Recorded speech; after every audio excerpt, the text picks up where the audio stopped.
दोस्तों ये तो पहले दिन से ही भारत रशिया और यूक्रेन के मुद्दे पर तटस्थ दिखाई दिया, जो कि एक सही नीति थी। लेकिन काफी सारे लोग इसका विरोध भी करते नजर आए। किसी ने कहा कि हमें खुलकर रूस का समर्थन करना चाहिए, लेकिन इस स्थिति में हम 25,000 भारतीय स्टूडेंट को इतनी आसानी से न निकाल पाते। कुछ ने कहा कि हमें खुलकर यूक्रेन का पक्ष लेना चाहिए, लेकिन इस स्थिति में न केवल हम अपने भरोसेमंद दोस्त को खो देते, बल्कि हमारी नेशनल सिक्योरिटी भी दांव पर लग जाती, क्योंकि अभी भी LAC और LOC से खतरा कम नहीं हुआ। ऐसे में हमारे 60% हथियार रूसी हैं, जिसके मेंटेनेंस से लेकर स्पेयर पार्ट वगैरह रूस से ही आते हैं। चाहे भारतीय सेना में शामिल सबसे घातक मिसाइल ब्रह्मोस हो, भारतीय नौसेना में शामिल पनडुब्बियां हो, या फिर भारतीय एयरफोर्स में शामिल सुखोई मिग जैसे एयरक्राफ्ट हो, हम चाहकर भी रूस के अगेंस्ट नहीं जा सकते थे, क्योंकि सोवियत संघ द्वारा पहले की गई हमारी मदद को भी हम भूल नहीं सकते थे। यही कारण है कि हम तटस्थ रहे।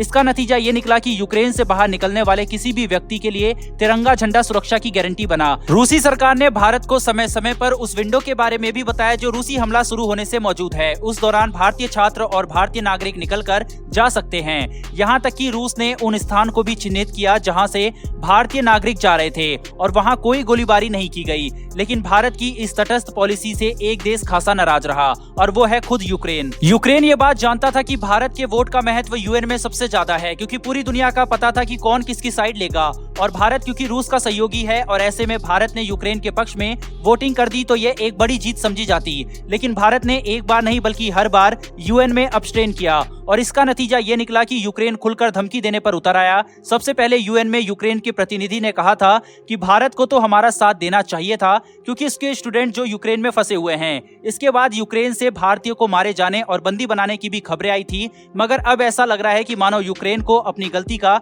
एहसास हो गया है। दरअसल आप रेफरेंस के तौर पर आर्टिकल भी स्क्रीन पर देख सकते हैं, जिसमें लिखा हुआ है Ukraine ask PM Modi to urge Russian president Putin to stop war. अब ये स्टेटमेंट दी है यूक्रेन के फॉरेन मिनिस्टर ने। उनकी तरफ से ये कहा गया है कि भारतीय PM पुतिन के संपर्क में है, और अगर उनकी तरफ से प्रेशर बनाया जाएगा तो पुतिन अवश्य सुनेंगे।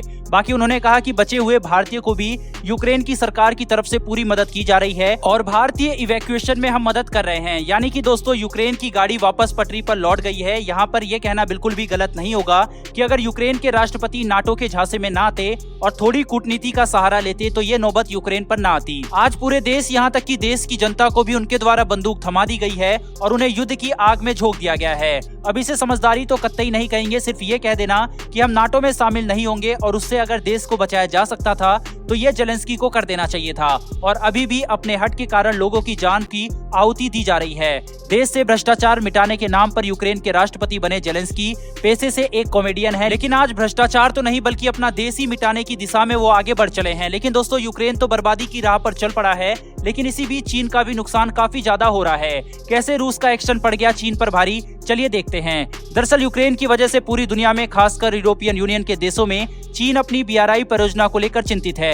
BRI को चीन के राष्ट्रपति शी जिनपिंग का सपना माना जाता है, लेकिन अब यूक्रेन पर रूस के हमले की वजह से अचानक से पूरी दुनिया की राजनीति में बड़ा बदलाव आया है। ऐसे में चीनी विशेषज्ञ द्वारा चेतावनी जारी की गई है कि BRI के तहत दुनिया भर में फैले चीन की कई सारी परियोजनाओं का महत्व खत्म हो सकता है, जिससे न केवल चीन के 10 सालों की मेहनत बर्बाद हो जाएगी, बल्कि परियोजनाओं के पीछे लगे अरबों डॉलर भी डूबने की पूरी संभावना है। यानी कि देखा जाए तो युद्ध में जहां यूक्रेन पूरी तरह से बर्बाद हो चुका है, वहीं चीन को भी अपनी परियोजनाओं के पीछे लगे अपने अरबों डॉलर और कई साल की मेहनत खत्म होने की चिंता सता रही है।